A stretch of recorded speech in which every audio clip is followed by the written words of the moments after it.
오늘 말씀은 마태복음 11장 1절에서 15절까지 말씀입니다. 마태복음 11장 1절에서 15절. 제가 한 절 읽고 여러분 한 절 읽고 그렇게 교독하겠습니다. 제가 먼저 읽겠습니다. 예수께서 12제자에게 명하기를 마치시고 이에 그들의 여러 동네에서 가르치며 전도하시려고 거기를 떠나 가시니라.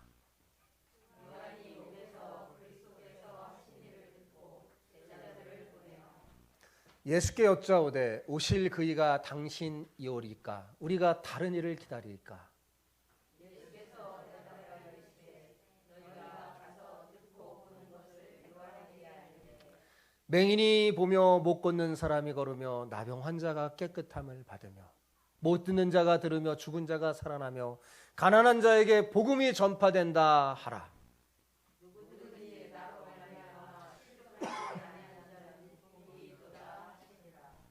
그들이 떠나며 예수께서 우리에게 요한에 대하여 말씀하시되 너희가 무엇을 보려고 광야에 나갔더냐?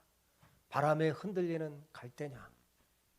그러면 너희가 무엇을 보려고 나갔더냐? 부드러운 옷 입은 사람이냐? 부드러운 옷을 입은 사람들은 왕궁에 있느니라. 그러면 너희가 어찌하여 나갔더냐? 선지자를 보기 위함이었더냐? 옳다. 내가 너희에게 이르노니 선지자보다 더 나은 자니라.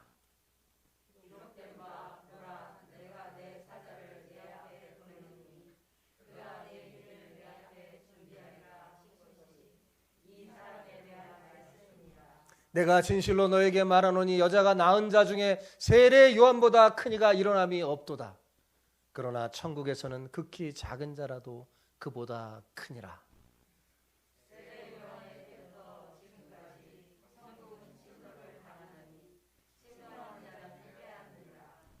모든 선지자와 율법이 예언한 것은 요한까지니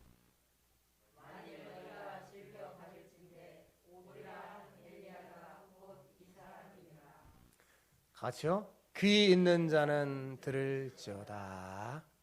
아멘. 성경을 읽다 보면 저 말이 많이 나오죠. 귀 있는 자는 들을지어다. 이게 무슨 말일까요? 다 귀 있잖아요. 예, 예. 이게 무슨 말이냐면 하나님의 말씀을 들을 수 없는 귀는 하나님께서 귀로 안 쳐져요. 예. 하나님의 말씀을 들을 수 있는 귀 있으심을 믿습니다. 예, 그 귀로 오늘 설교 말씀 잘 들읍시다.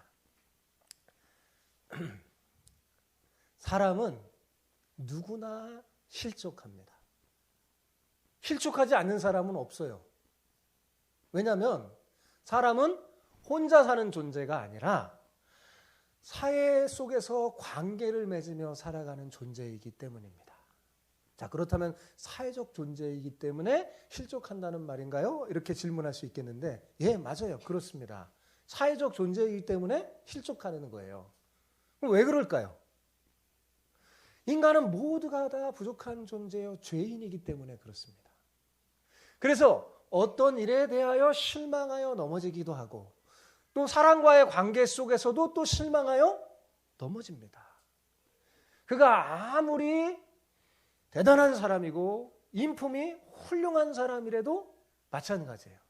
그도 실족합니다.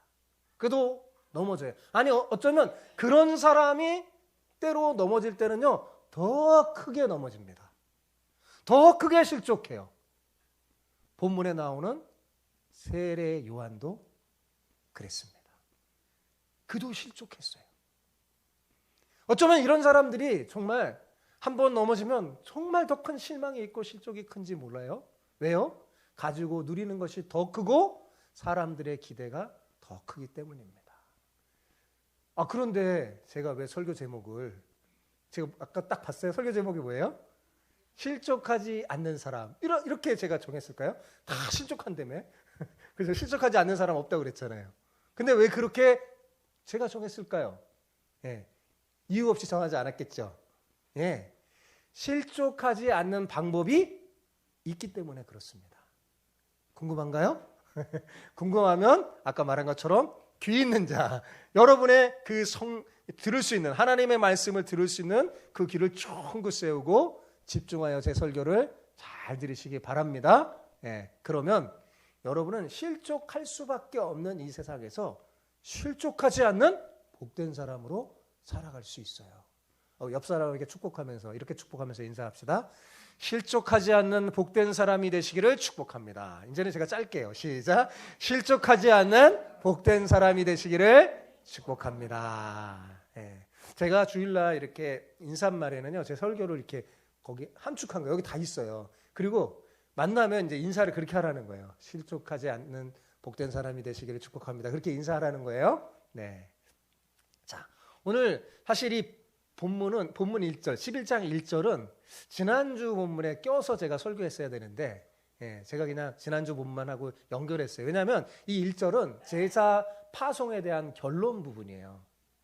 예수님의 제자 파송 설교가 끝나고 이제 그곳을 떠나서 실제로 복음을 전하려고 출발하는 장면이에요. 이제 설교했잖아요. 이제는 실습하려고 예수님이 가는, 제자들을 데리고 가는 거죠. 그러나 언제나 그랬듯이 예수님은요, 이 일에 모범을 보이십니다. 그리고 여러분 성경을 보면 거기에 이렇게 동그라미가 딱 마침표로 쳐 있을 거예요. 그 다음에 2절에 위에다 동그라미 딱 쳐 있고요. 구분되어 있다는 거예요. 윗구절하고 이 본문 11장 1절은 10장하고 연결되어 있다는 거예요. 자, 그러니까 11장 2절부터 새로운 단락이 시작하는 거예요. 근데 이 1절과 2절 사이에는요, 시간적인 간격이 있습니다. 바로 그 사건이 벌어진 게 아니라 시간적인 간격이 있어요. 약 1년 정도의 시간이 흘렀다고 학자들이 말하는데 그게 정설입니다. 자, 그러니까 11장은 어디부터 시작하는 거라고요? 2절부터 새로운 단락이 시작하는데 12장까지 주로 어떤 내용이냐면 천국 복음에 대한 사람들의 반응에 대한 이야기가 쫙 나와요. 그런데 모두가 다 부정적인 반응입니다. 어떤 반응이라고요? 부정적인 반응이에요. 그러니까 이제 제자들이 가서 이제 복음을 전해야 될 텐데 어떻게 했다는 거예요? 부정적인 반응이 이제 막 오는 거예요. 쉬운 게 아니에요? 오늘 본문도 마찬가지예요. 2절에서 6절까지는 세례 요한의 반응이 나와요. 세례 요한의 반응이 나오고 그 다음에 7절에서 15절까지는 그 세례 요한에 대해서 예수님이 말씀하시는 예수님의 설명이 나옵니다. 이게 본문의 구조예요.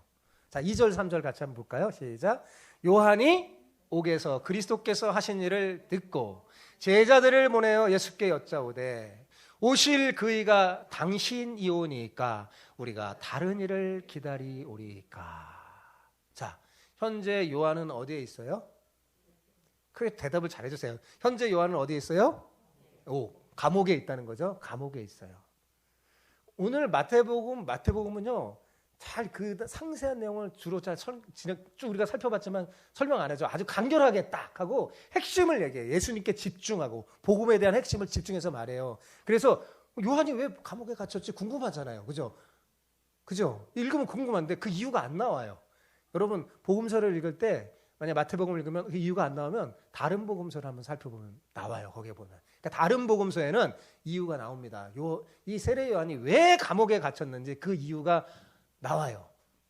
거기 다른 복음서에 보니까 어떤 일이 있었냐면 헤롯 안티파스가 자기 부인이 있어요. 원래 이 안티파스가 부인인데 가만히 보니까 자기 동생 부인이 너무 예쁜 거예요. 그래서 동생 부인을 뺏었어요. 뺏어서 자기 아내로 삼은 거예요. 자, 이 일이 옳습니까? 그럽니까? 그런 거죠. 요즘 같았으면 막 내려와라 이렇게 데모도 해야 되는데 그래 워낙 권력이 세서 아무도 이거에 대해서 의의를 제기하지 않아요. 근데 딱 한 사람만 의의를 제기해요. 누구요? 세례 요한. 세례 요한이 그걸 지적하자 이 헤롯이 앙심을 품고 그를 감옥에 가둔 거예요. 그러니까 지금 감옥에 있으면서 세례 요한은 지금 뭐 하는 거예요? 자기 제자들을 통해서 예수님의 이야기를 듣는 거예요. 복음에 대한 이야기를 감옥에서 들은 거예요. 근데 그 들은 이야기를 통해서 실족하는 거예요. 예수님에 실망을 한 거예요. 자기가 가서 직접 예수님 앞에 대면에 묻고 싶은데 자기는 지금 어디에 있어요? 감옥에 있으니까 대신 뭐야? 제자들을 보내서 너 이렇게 질문도 적어줘요. 이거 물어봐라. 그래서 질문을 적어줘서 던진 거예요. 그런데 이 질문의 내용을 이 마태는 아주 독특하게 표현했습니다. 2절을 다시 보면, 자, 2절에 봐보세요. 2절을 보면 이렇게 말하죠. 요한이 옥에서 그리스도께서 하신 일을 듣고, 그랬죠. 자, 여기 보면 이렇게 써도 돼요. 요한이 옥에서 예수님께서 하신 일을 듣고, 이래도 되는데, 마태는 어떻게 썼어요? 요한이 옥에서 그리스도께서 하신 일을 듣고 라고 썼어요. 그러니까 마태는 아예 처음부터 선을 그어서 예수님은 누구다? 예수님은 그리스도다 라고 예수님이 그리스도이심을 분명히 나타내는 거예요. 전에도 제가 몇 번 설명했는데 그리스도라는 이 단어는 헬라어 크리스토스에 대한 우리 한국식 표현이에요.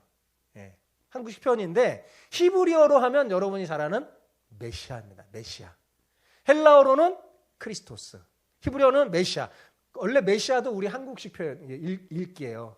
예, 원래 히브리 발음으로 정확하게 하면 이겁니다. 마시아. 근데 발음하기가 어려우니까 꼭 뭐처럼 들려요? 메시아. 이렇게 들리잖아요. 그래서 메시아라고 표현한 거예요. 크리스토스도 그리스도 이렇게 들리니까 그렇게 표현한 거예요.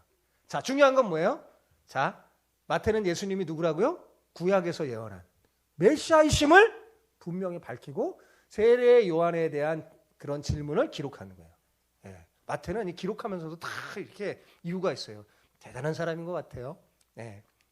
자, 그런데 여러분, 이 세례 요한의 질문이 문제입니다. 세례 요한의 질문이 우리를 어떻게 만들어요? 당황하게 만들어요. 그죠? 여러분, 저 말이 무슨 말이에요? 오실 그이가 당신 오리오까 우리가 다른 일을 기다리오리까. 쉽게 말하면 이거예요. 당신 메시아 맞습니까? 예? 아니면 다른 메시아를 기다려야 하나요? 이런 질문이잖아요. 예. 그래서 이 질문을 통해서 우리가 알 수 있는 게 뭐예요? 세례 요한이 지금 예수님에 대해서 시험이 들었다는 사실입니다. 화면이 안 바뀌었어요. 정신을 차리세요. 한명 씨. 정신을 차리세요. 예. 자, 지금 세례 요한이 뭐라고요? 예? 시험이 들었다는 사실이죠. 왜냐하면 나중에 이게 또 녹화도 하고 듣는 사람들 답답하단 말이에요. 온라인으로 예배를 드리는 사람은요 답답해요. 글씨만 딱 보이면. 그죠? 잘해주세요. 부탁합니다. 예. 그러니까 세례 요한은 지금 감옥에서 예수님에 대한 이야기를 듣고 막 의심이 가득한 상태에서 지금 질문한 거예요. 자, 이거 바람직한 모습입니까? 아닙니까? 바람직한 모습이 아니에요. 믿음의 모습이 아니잖아요. 그죠? 그래서 우리가 이것을 읽을 때 당황하게 돼요. 왜? 의심과 불신앙으로 지금 반응하고 있는 사람이 다름 아닌 누구예요? 세례 요한이니까요. 왜냐하면 세례 요한에 대한 이미지가 우리가 좋아요, 안 좋아요? 너무 좋아요. 세례 요한. 예. 다 이게 막 투표하고 막 이렇게 하면 막 90%가 넘을 거예요, 지지율이. 예. 엄청 좋아요. 그가 누굽니까? 그는 예수님을 하나님의 어린 양이라고 선포한 사람이에요. 그죠? 그리고 그는 예수님께 세례를 베푼 사람. 누가 감히 예수님께 세례를 베풉니까? 예수님께 세례를 베푼 사람이에요. 그리고 그는 자신은 쇠하고 인기가 많았거든요. 인기가 아주 그냥 절정에 처달았을 때 자신은 쇠하고 예수님이 흥해야 한다고 고백했어요. 예. 진짜 대권 주자는 예수님이라는 거죠. 예. 진짜 왕은 예수님이라는 거죠. 아니, 나는 아니다. 이렇게 했어요. 나는 그리스도가 아니다. 예. 이런 사람이에요. 그리고 그의 삶의 모습은 누구보다도 예수님을 닮았어요. 예수님을 따라다니는 12제자들은요. 예수님이 부활하고 승천하기 전까지는요. 오합지졸이었어요. 세례 요한하고 비교가 안 돼요. 예수님을 안 닮았어요. 예. 근데 요한은 어때요? 세례 요한은 정말 예수님을 닮은 사람이에요. 그런데 그 세례 요한이 예수님을 향해서 당신이 메시아 맞습니까? 이렇게 질문하니까 우리 다른 메시아 기다려야 합니까? 이렇게 질문하니까 어때요? 선뜻 우리가 받아들이기가 어렵죠. 그죠? 야, 설마 세례 요한이 그랬을까? 아, 뭔가 다른 뜻이 있겠지. 이런 생각이 들 정도예요. 그런데 여러분, 그건 우리 생각이고 세례 요한이 시험이 들어서 불신앙적인 이 모습, 부정적인 반응을 보인 것이 맞습니다. 예. 성경은 지금 그러다고 딱 기록해 주잖아요. 그죠? 여러분, 성경과 세상의 위인 전책하고 다른 게 뭔지 아세요? 세상의 위인 전책은요, 그 주인공들의 그 허물들을 싹 다 가려요. 다. 제가 어렸을 때는 유인전 보면서 이수진 장군은 화장실도 안 가는 줄 알았어요. 나하고는 절적으로 막 책을 보면 너무 거룩하게 이렇게 되잖아요. 그런데 성경은 안 그래요. 성경은 진리의 책이기 때문에 아무리 믿음 좋은 사람도 그의 허물과 실수 가려주질 않아요. 다 하잖아요. 그죠? 다윗 같은 믿음이 훌륭한 사람도 뭐예요? 그 실수 그냥 다 적어버려요. 성경에 다 덮고 싶을 텐데. 왜요? 진리의 책이니까. 세례 요한이 아무리 대단해도 그의 불신앙적 모습 안 가려줘요. 그대로 딱 기록한 거죠. 그렇다면 세례 요한은 왜 이렇게 불신앙적인 반응을 했을까요? 여기엔 나름대로 이유가 있을 것 같은데 참 애석하게도 성경에 기록하지가 않아서 정확하게 모릅니다. 기록 안 됐으니까요. 다만 몇 가지 추측해 볼 때 아마도 이런 것 같아요. 세례 요한은 정말 믿었죠. 자기가 이렇게 저분이 예수님인 걸 확신했었어요. 그래서 이 예수님이 오시면 이제 하나님의 뜻을 구현하고 악인들을 심판할 거라고 생각했어요. 그래서 이 세례 요한의 메시지는 뭐냐면 그가 오면 성령과 불로 심판한다고 그랬잖아요. 내 뒤에 오시는 분 예수님이 오면 모든 걸 다 하나님의 뜻대로 평정하고 악인들은 심판하고 지금 이스라엘 백성들 자기 민족이 고통 속에 있는데 저 로마 제국 딱 쓸고 이스라엘을 정말 하나님의 그 나라로 멋지게 세워줄 것이라고 소망했던 것 같아요. 그런데 그런 기대와 달리 예수님은 오히려 죄인의 친구들이 대해주시래요. 막 세리하고 같이 식사하고 창녀들도 대하면서 복음을 전하고 이렇게 되어주자 그런 이야기를 주님이 하신 일들을 듣자 주님을 의심하게 된 것이라고 많은 학자들이 해석해요. 근데 저도 개인적으로 생각할 때 그런 이유 때문이 아닌가라고 생각합니다. 그러니까 세례 요한 스스로 메시아에 대한 그 기대치가 있었는데 자기가 원하는 메시아에 대한 기대치가 있는데 예수님이 그 기대에 미치지 못한 거죠. 예수님의 제자 중에 가룟 유다도 그랬잖아요.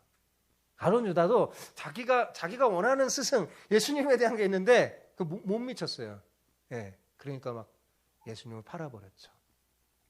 자, 이 세례 요한의 질문에 예수님의 대답이 4절에서 6절입니다. 같이 읽어볼까요? 시작. 예수께서 대답하여 이르시되 너희가 가서 듣고 보는 것을 요한에게 알리되 맹인이 보며 못 걷는 사람이 걸으며 나병 환자가 깨끗함을 받으며 못 듣는 자가 들으며 죽은 자가 살아나며 가난한 자에게 복음이 전파된다 하라. 누구든지 나로 말미암아 실족하지 아니하는 자는 복이 있도다 하시니라. 자, 지금 예수님 몇 가지 항목을 얘기했어요. 첫 번째는 뭐예요? 맹인이 보는 거. 그죠? 두 번째는 못 걷는 사람이 걷는 거. 그리고 세 번째, 나병 환자가 깨끗함을 받는 거. 네 번째, 못 듣는 사람이 듣는 거. 다섯 번째, 죽은 자가 살아나는 거. 여섯 번째, 가난한 자에게 복음이 전파된 거. 자, 이거 다 예수님이 했던 거예요, 안 해요? 예수님이 다 하셨던 거예요. 그리고 더 중요한 건 뭐냐면 이것이 구약에 메시아가 오면 하실 일이라고 선지자들이 계속 말했던 거예요. 그러니까 이것은 메시아의 예언의 성취예요. 이 메시아의 예언의 성취인데 이제 예수님이 그런 거예요. 이거 보고 믿으라. 그런 거죠. 너가 알지? 너는 구약에 통달한 사람이고 구약을 잘 아는데 자, 구약에서 선지자들이 예언한 그 일 지금 일어나고 있다. 이걸 보고 뭐야? 믿으라 라고 예수님이 보낸 거예요. 그런데 이 예수님의 답변에는 아주 중요한 특징을 갖고 있는데 세례 요한이 이것을 알까요? 모를까요? 이미 다 알고 있다는 사실입니다. 세례 요한은 구약을 잘 알아요.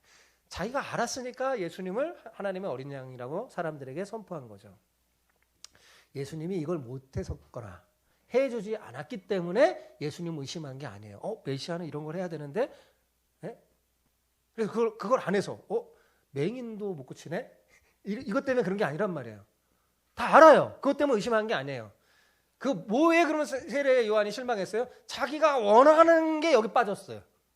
예수님이 하시는 일에 자기가 원하는 게 빠졌어요. 예수님의 답변은 세례 요한의 처제에 보면 조금 불충분합니다. 말하자면 이렇게 말하는 거예요. 그건 다 알고 있고요. 그거 하나님의 은혜고 구약의 선지자들이 예언한 그거 당신이 성취한다는 거 다 알고 있습니다. 그러나 그것만으로 부족하잖아요. 그것만 가지고는 제가 잘 제대로 전적으로 못 믿겠습니다. 내가 원하는 거 그거 좀 보여주세요. 당신이 정말로 이스라엘을 독립시켜줄 그분 맞나요? 예?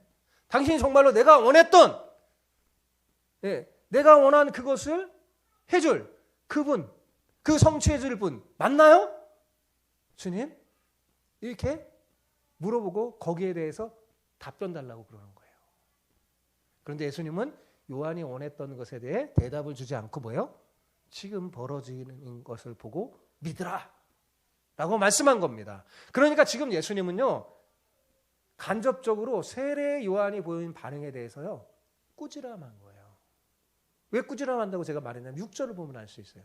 자, 6절에 뭐라고 말했어요? 누구든지 나로 말미암아 실족하지 않는 자는 복이 있도다 하시니라. 자, 이 말은 뭐예요? 누가 실족했다는 거예요? 예수님 보고? 세례 요한이 실족했다는 거예요. 그럼 그 실족한 당시에 세례 요한은 복이 있는 사람이 아니에요. 복이 없는 사람이잖아요. 그 말이잖아요. 그죠? 생방하는 거예요. 지금 세례 요한의 반응이 뭡니까? 예수님에 대해 실망하고 실족한 거예요. 주께서 많은 이적과 권능을 베푸셨지만 자신이 원했던 기대했던 것을 주시지 않고 아무리 기다려도 주님이 자신이 원하는 그 일을 하지 않으니까 주님에 대해서 실망한 거예요. 이것이 세례 요한이 예수님께 보인 반응이었습니다. 자, 예수님의 답변을 듣고 세례 요한의 제자가 떠나자 예수님이 세례 요한에 대해서 말하면서 평가하십니다. 세 가지 질문을 통해서 그가 어떤 사람인지 말해줘요.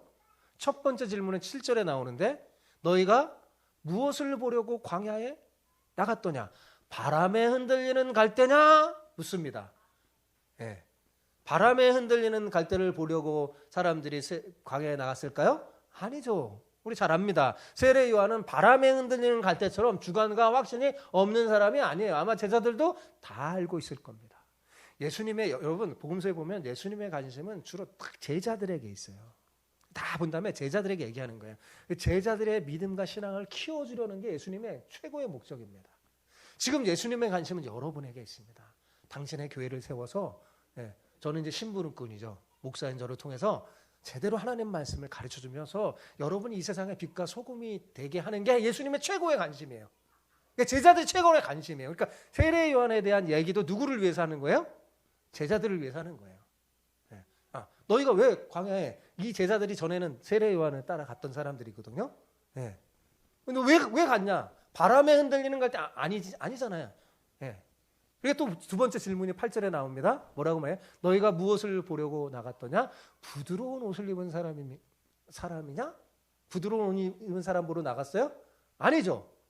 사람들은 이미 알고 있습니다. 세례 요한은 왕궁에 있는 사람처럼 값비싼 옷을 입은 사람이 아니라 말하자면 세상적으로 뭔가 막 권력이 있고 권력층에 있는 정치 지도자가 아니라는 거 알아요. 그죠? 세례 요한은 그냥 야생에 있는 가죽 아무거나 잡아갖고 대충 가죽 옷으로, 오늘날은 좀 비싸지만 그때는 아니에요. 가죽 옷 입었다고 세례 요한 대단하다 막 이렇게 생각하면 오해입니다.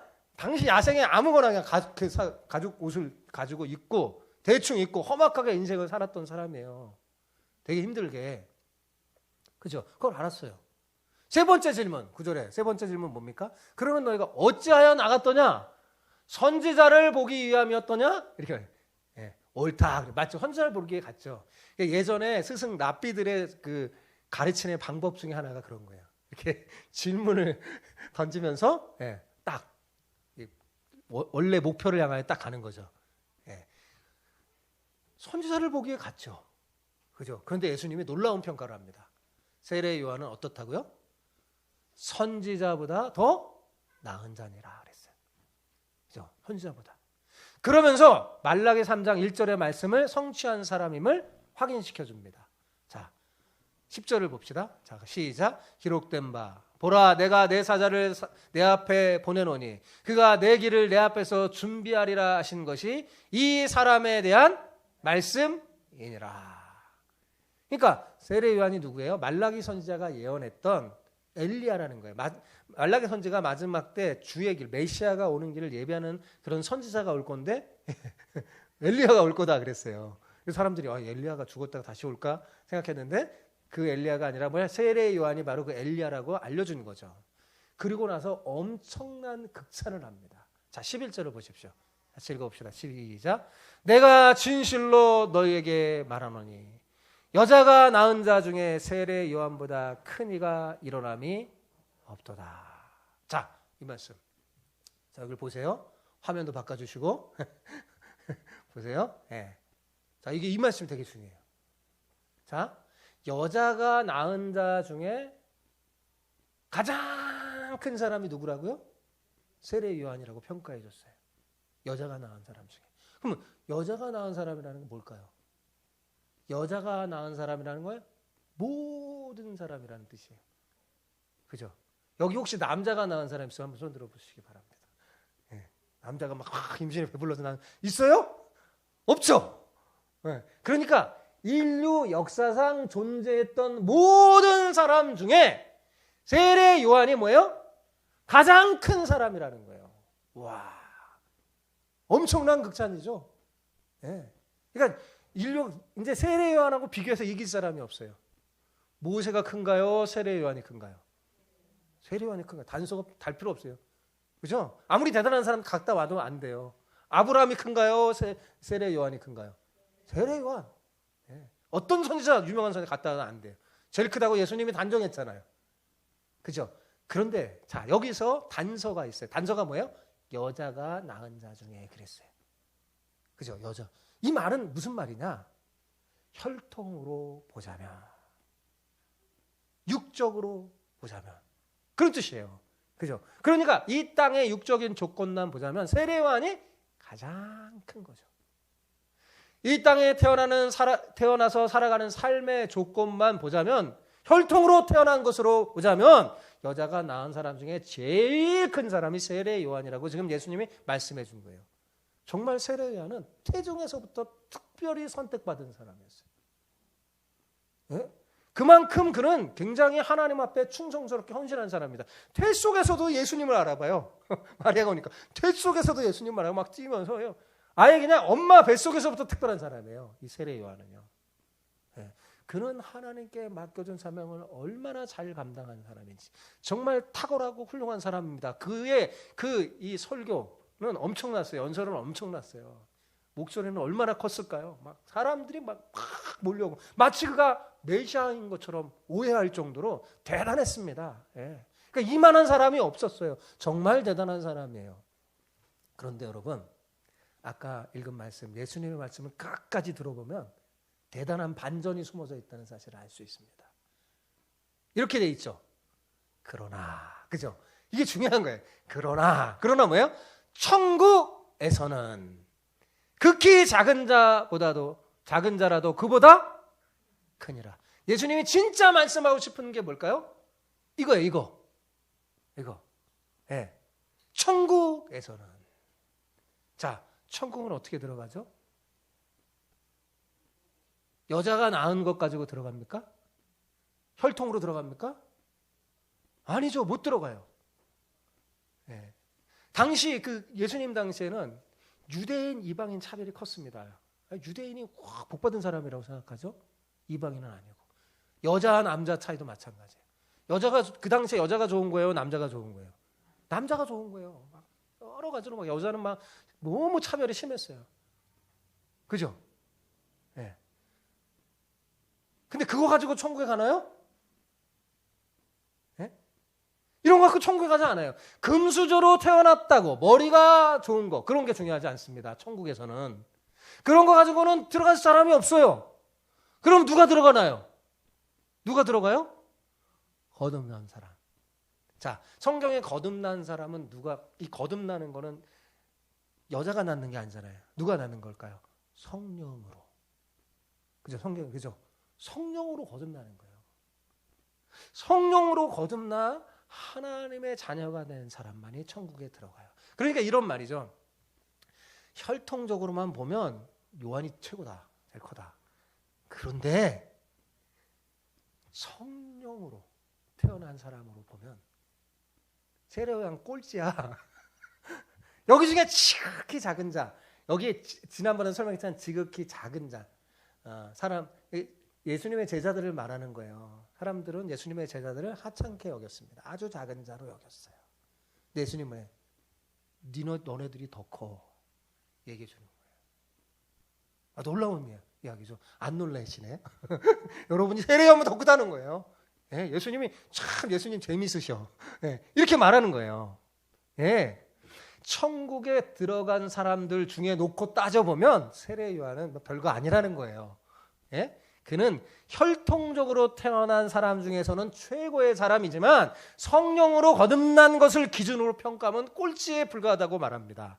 성령으로 거듭나 천국에 들어가는 사람 중에는 얼마든지 여자들이 남자보다 훨씬 더 크고 이방인들이 유대인보다 훨씬 더 클 겁니다. 저는 진짜 그럴 것 같아요. 천국에 가면 완전 역전될 것 같아요. 제가 목회하다 보니까.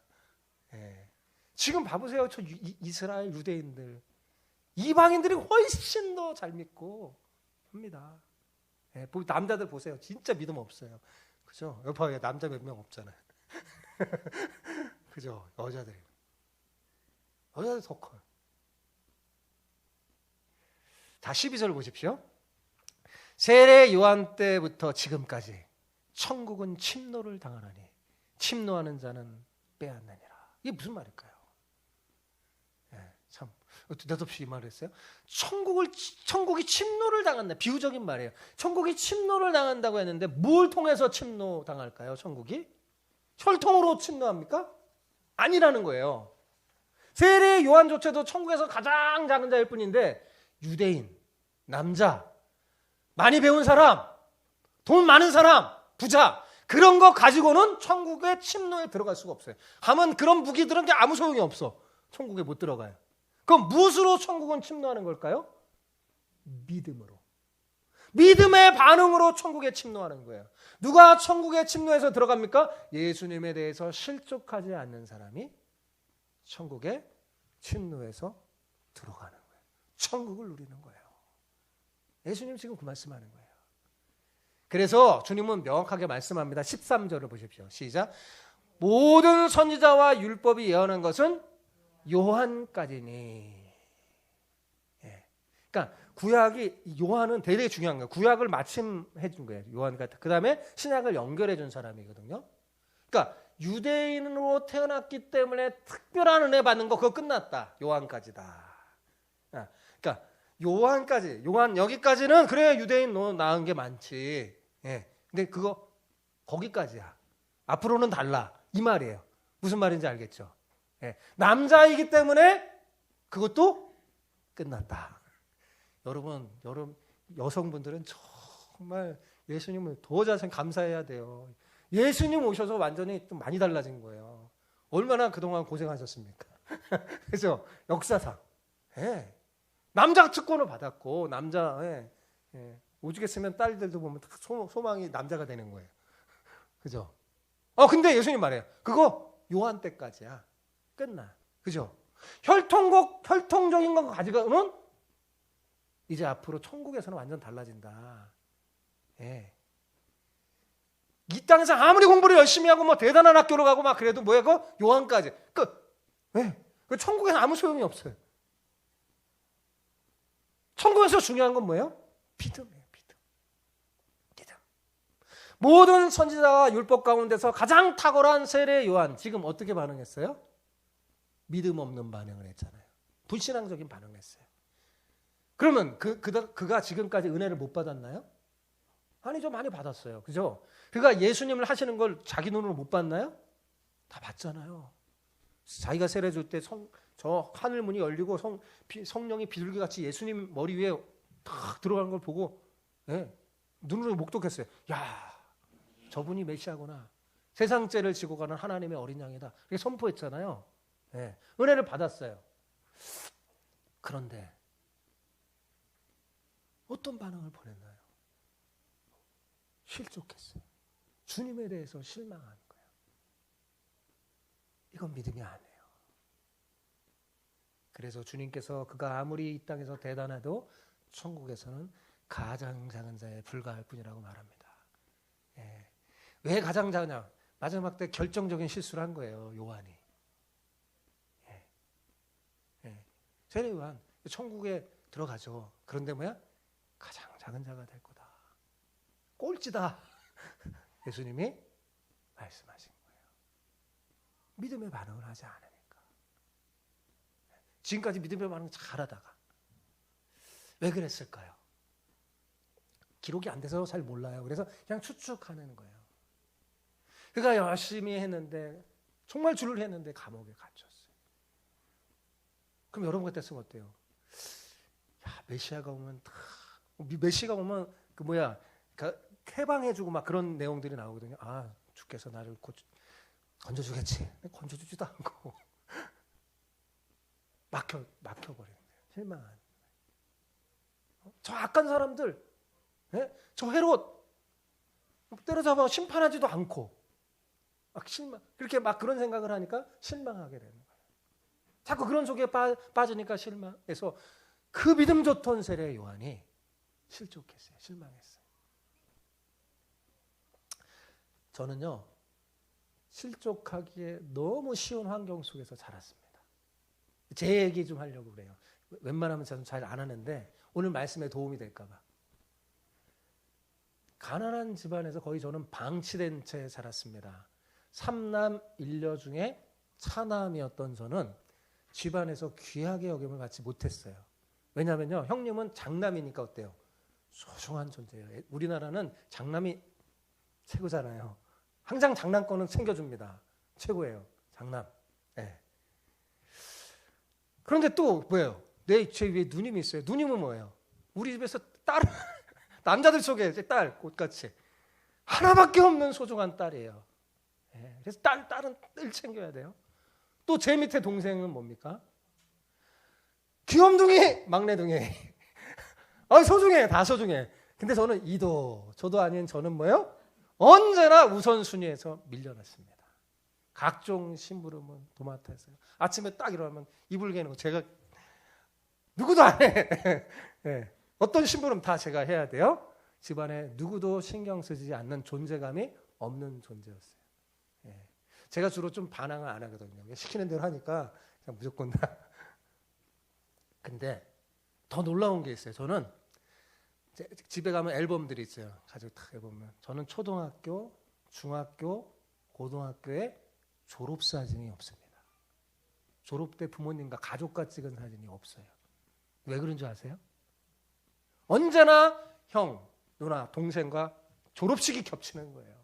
그럼 어디로 갈까요, 부모님이? 예? 어디로 가야 돼요? 저보다 형이나 누나, 동생 졸업식에 가야 돼서 저는 혼자 졸업식을 했습니다. 그럼 딱 졸업식 받은 다음에 갈 때 친구들 막 부모님과 사진 찍고 부러운 눈으로 쳐다보다가 막 뛰어오는 거예요, 집에. 예. 집에 오니까 아무도 없네요. 냉장고에서 팍 눈물이 흐르는 적도 있어요. 야, 이 참 졸업식인데. 예. 물론 졸업식이라고 해서 이제 용돈을 주셨죠. 그래요. 그래서 없어요, 제가. 예. 그랬던 제가요, 부모님이 늙고 힘이 없어지자 지금 제가 옆에서 모시게 됐어요.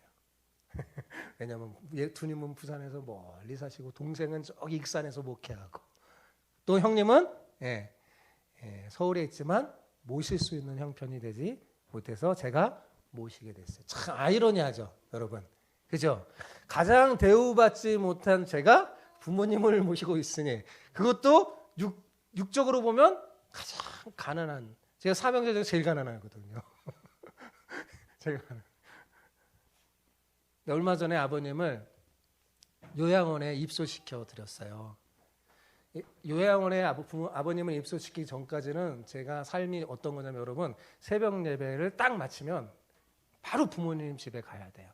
가서 식사와 약을 챙겨드리고 여러분 잘 아는 노인 유치원 그걸 이제 보내드렸어요. 한동안은 그렇게 했는데 아버님이 90세가 넘어가고 치매가 심해지자 유치원에 보내기가 너무 힘든 거예요. 막 일어나지도 않고 막 애기 같아요. 완전히 막 투정 부리고 저하고 막 잘 섬기고 옷을 갈아입혀 주는데 자기가 애기냐고 그러면서 막 너무, 그리고 또 이상한 행동을 하고 어머니가 너무 힘든 거예요. 아버님 때문에. 그래서 할 수 없이 요양원에 모실 수밖에 없었습니다. 예, 요양원에 이렇게 모시려고 하니까 또 마치 제 아들들이 생각나더라고요. 예, 의빈이 처음에 그냥 엄마 뛰어갖고 저기 어린이집 보내는 거 마치 아이들을 어린이집 보낸 것 같은 심정이 이렇게 딱 들었어요. 그래서 마음이 아팠어요. 그런데 그때 가만히 그 아버지하고 추억을 탁 떠올라갖고 생각해 보니까요. 기억나는 추억이 하나도 없는 거예요. 여러분 어떻게 이럴 수가 있을까요? 아버지 제 손을 잡고 목욕탕에 가본 적이 없어요. 저는 그냥 굉장히 좀 클 때까지 여자 목욕탕 가고 혼자 가고 아버님을 손에 잡고 아버님과 함께 목욕을 한 추억도 없습니다. 하다못해 그 흔한 앞산 동네 아버님과 함께 놀러 간 적도 없어요. 저희 아버지는 가정에 충실한 분이 아니셨습니다. 어머님한테도 잘하지 못했어요. 되게 힘들게 했어요. 저는 부정적인 환경 속에 막 자랐죠. 그래서 제가 여자들을 너무 괴롭히는 그걸 아버님을 보고 저는 크면 여자들한테 정말 잘해야지. 반대급부로 그런 거예요. 제가 봐도 너무 이상해. 너무 잘못된 것 같아. 우리 아버지는 가정에 충실한 분이 아니었어요. 자녀는 다 전적으로 어머님께 맡기고 자신은 혼자서 세상을 즐기는 아주 낙천적인 사람이었습니다. 자, 제가 왜 이렇게 하냐면, 자, 그러면 어떻습니까? 이쯤 되면 저 실족할 만해요, 안 해요? 실족할 만하죠, 솔직히, 그죠? 그런데도 제가 놀랍게도 실족하지 않고 부모님 속도 별로 썩여본 적이 없어요. 그리고 무난하게 잘 자랐습니다. 그 흔한 사춘기도 겪지 않았어요. 어떻게 해서 그럴 수 있을까요? 여러분, 이상하잖아요. 어떻게 해서 그럴 수 있을까요? 제가 그 비결이 있습니다. 그것은요, 제가 홀로 방치됐을 때 저를 찾아주신 분이 있어요. 그분이 누굴까요? 하나님이 저를 만나주시고 저의 아버지가 되어주셨기 때문입니다. 육신의 아버지는 저를 잘 챙겨주지 않았지만 하늘 아버지는 언제나 제 옆에 계시며 든든한 후원자가 됐어요. 그래서 제가 여러분한테 가끔 설교할 때 교회 다니면서 제일 좋은 게 기도하는 거라고 한 거 있죠. 바로 그 기도하면서 하늘 아버지하고 이야기하고 그렇게 자랐어요. 어린 시절에. 그래서 14살 굉장히 어린 나이에 목사가 되겠다고 한 거예요. 그때는 그게 하늘 아버지를 위해서 사는 최선의 길인 줄 알았어요. 어린 시절 일찍이 하나님을 인격적으로 만나 신앙 안에서 자랐기 때문에 그것이 제가 실족하지 않은 비결이었습니다. 아마 제가 하나님을 만나지 못하고 교회 다녀도 제대로 인격적으로 하나님 만나지 못하고 신앙 안에서 바르게 자라지 못했으면 아마 크게 실족해서 막 방황했을 거예요. 지금 제가 아니었을 거예요. 지금 생각해도 제가 설교 준비하면서 너 이쯤 되면 제가 대단히 막 이렇게 놀았을 것 같은데 주의 은혜구나. 제 비결을 알았죠. 앞에서도 말씀드렸지만 실족하지 않는 사람은 없습니다. 그가 아무리 대단하고 인품이 훌륭해도 마찬가지예요. 세례 요한도 실족했잖아요. 그죠? 그러나 실족할 수밖에 없는 이 세상에서도 실족하지 않는 비결이 있다는 거예요. 그건 하나님을 자신의 아버지로 삼고 그분이 보내신 예수님을 나의 주님으로 모시며 그분의 통치를 받으며 사는 겁니다. 그러면 하나님의 나라가 내 안에 들어와. 하나님의 나라가 여러분의 안으로 들어와요. 그래서 비록 내가 지극히 작은 자라도 적어도 세례 요한보다도 큰 자로 살 수 있게 되는 겁니다. 물론 때론 실족할 수 있어요. 그러나 하나님 나라가 자기 삶에 있는 사람은요, 완전히 엎드러지지 않습니다. 그 실족 때문에 완전히 엎드러지지 않아요. 왜냐하면 전능하신 하나님의 손이 그 사람을 붙들어 일으켜 주기 때문입니다. 세례 요한은 자기 제자의 답변을 들었겠죠. 믿음을 회복했을까요? 세례 요한. 잘 모르겠습니다. 왜? 관련된 기록이 성경에 안 나와요. 그러나 확실한 거는 있는데 그게 뭐냐면 우리가 확실하게 알 수 있는 건 뭐냐면 그가 지금 보이는 반응이 최후의 반응이 아니라는 사실입니다. 그죠? 세례 요한에게는 아직 뭐가 있어요? 기회가 남았어요. 지금은 비록 실망하고 실족했지만 제가 생각하기에 그는 원래 믿음의 사람이었기 때문에 아마도 그는 제자들을 통해 드는 답변을 듣고 믿음을 굳게 하여 실족함에서 벗어났을 겁니다. 왜요? 제가 확신하는 건 뭐냐면 전능하신 하나님의 손이 그를 붙잡아 주셨을 것이 분명하니까요. 분명하니까요. 예. 혹시 여러분 가운데 그 이유가 어찌됐든 지금 주님께 실망하여 넘어진 분 계십니까? 예. 교회 나와 신앙생활하면서 은혜도 받기도 하고 주님이 역사한다는 사실도 분명히 알고 있지만 그래도 불구하고 마음이 너무 상해서 진짜 믿음 생활 그냥 때려치고 싶은 마음이 드는 사람 혹시 있습니까? 여러분 그렇다면 그건 여러분이요. 여러분의 이 시선이 이 땅에 있는 안 좋은 상황에 머물러 있기 때문입니다. 혈통적으로만 보기 때문에 그래요. 그 조건 안에만 보니까 내가 제일 불행한 것 같은 거예요. 눈을 들어서 하늘을 보시기 바랍니다. 그러면 하늘 아버지가 여러분의 아버지고 예수님이 여러분의 삶을 책임지실 주님임을 확인하게 될 겁니다. 아직 끝난 게 아니에요. 기회가 남아있어요. 이 기회를 잡고 여러분이 진짜 믿음의 길을 걸었으면 좋겠습니다. 그러면 사람이든 환경이든 무엇이든 실족하지 않게 돼요. 저 보세요. 예, 예, 보세요.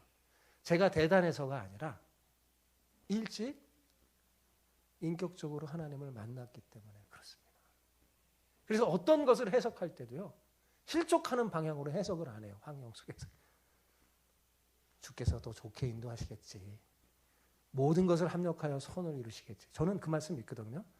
하나님을 사랑하는 자, 곧 그 뜻대로 부르심을 입은 자들에게는 모든 것이 합력하여 선을 이루느니라. 저는 하나님이 사랑하는 사람이 저를 만나주셨어요. 하나님 부르셨어요. 믿잖아요. 그러면 저에게는 뭐야? 모든 환경이 뭐예요? 합력하여 선을 이룰 걸 믿습니다. 그럼 뭐 실족할 게 뭐가 있어요? 이 믿음의 반응이 중요하다는 거예요. 사랑하는 성도 여러분, 중요한 것은 하나님을 인격적으로 제대로 만나는 거예요. 믿음을 제대로 만나는 거예요. 그리고 그분과 친밀한 교제를 통해서 참된 믿음을 가지고 사는 겁니다. 믿음이 뭡니까? 여러분 믿음을 오해하는 게 있어요. 믿음은 단지 예수님이 나의 죄를 지시고 구원해 주시는 구세주만이라고 믿는 게 믿음이 아닙니다. 그건 반쪽짜리 믿음이에요. 온전한 믿음이에요. 진짜 믿음은 뭐냐면 그 구세주가 나의 주님이시고 나의 왕이심을 믿어서 그분을 따라가는 거예요. 그게 믿음입니다. 그게 믿음이에요. 아, 주님이 나의 구세주님을 믿습니다. 예, 믿어요. 근데 안 따라가요. 제가 그랬잖아요. 귀신도 믿는다고. 귀신도 예수님이 하나님의 아들임을 믿어요. 근데 예수님은 안 따르죠. 따르는 게 중요한 겁니다. 통치를 받는 게 중요한 거예요. 그게 믿음이에요. 예. 그래서 복음을 가슴에 품고 진리의 말씀에 언제나 긍정적인 반응을 하며 성령의 인도함을 따라 사는 사람은요. 절대로 실족하지 않습니다. 부디 여러분 모두 한 분도 나고자 없이 하나님 나라를 누리고 세례 요한보다 큰 자로 살면서 하늘의 복을 이 땅에서도 풍성히 누리며 사시기를 축복합니다.